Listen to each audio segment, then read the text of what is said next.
Genesis 21. And the Lord visited Sarah, as he had said, and the Lord did unto Sarah as he had spoken. For Sarah conceived and bare Abraham a son in his old age, at the set time of which God had spoken to him. And Abraham called the name of his son that was born unto him, whom Sarah bare to him, Isaac. And Abraham circumcised his son Isaac, being 8 days old, as God had commanded him. And Abraham was 100 years old when his son Isaac was born unto him. And Sarah said, God hath made me to laugh, so that all that hear will laugh with me. And she said, Who would have said unto Abraham that Sarah would have given children suck? For I have borne him a son in his old age.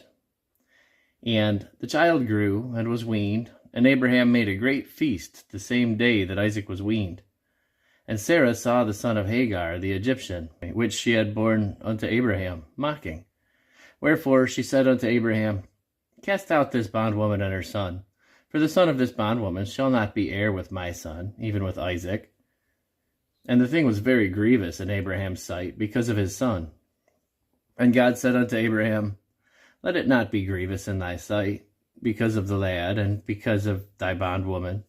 In all that Sarah hath said unto thee, hearken unto her voice, for in Isaac shall thy seed be called. And also of the son of the bondwoman will I make a nation, because he is thy seed.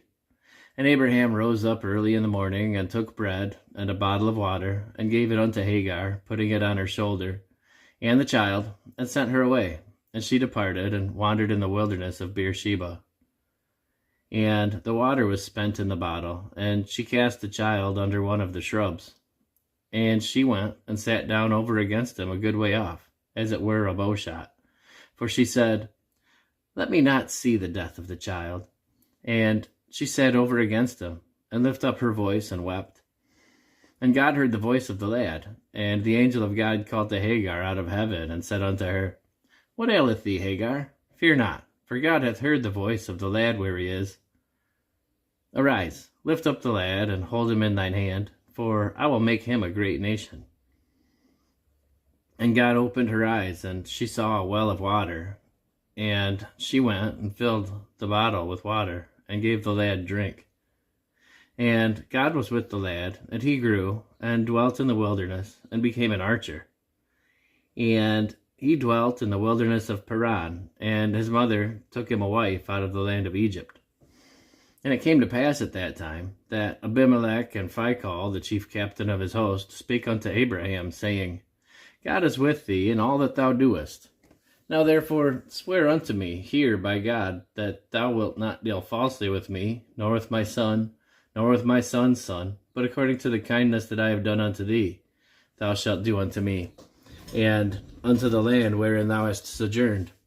And Abraham said, I will swear. And Abraham reproved Abimelech because of a well of water, which Abimelech's servants had violently taken away. And Abimelech said, I wot not who hath done this thing. Neither didst thou tell me, neither yet heard I of it, but today. And Abraham took sheep and oxen, and gave them unto Abimelech, and both of them made a covenant. And Abraham set 7 ewe lambs of the flock by themselves. And Abimelech said unto Abraham, What mean these 7 ewe lambs, which thou hast set by themselves? And he said, For these 7 ewe lambs shalt thou take of my hand, that they may be a witness unto me, that I have digged this well. Wherefore he called that place Beersheba, because there they swear both of them. Thus they made a covenant at Beersheba. Then Abimelech rose up, and Phicol, the chief captain of his host, and they returned into the land of the Philistines. And Abraham planted a grove in Beersheba, and called there on the name of the Lord, the everlasting God. And Abraham sojourned in the Philistines' land many days.